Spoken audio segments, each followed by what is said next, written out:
What is a DC Absolute book? This question can be kind of confusing because there's two answers. First and foremost, as you know, DC launched a line of comics known as the DC Absolute line. This includes comics like Absolute Batman, Absolute Superman, Absolute Wonder Woman. You've probably seen people talk about these books on TikTok. It's basically a brand new DC universe that is supposed to allow new readers to jump in from issue number 1 without knowing anything else and enjoy the story. But then there's also the Absolute DC book line.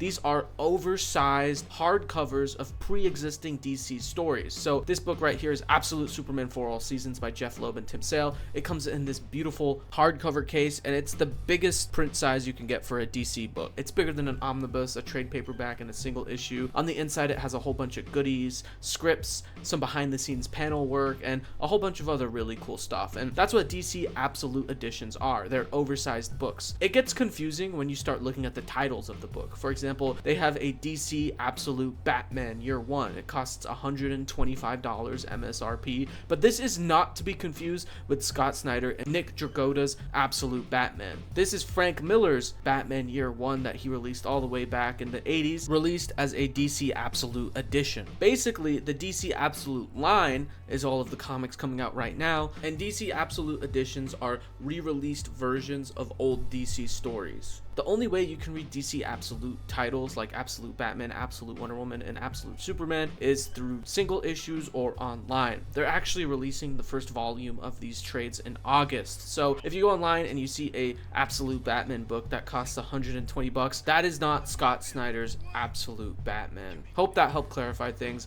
I know that was a little confusing. I don't know why DC went with these titles, but here we are.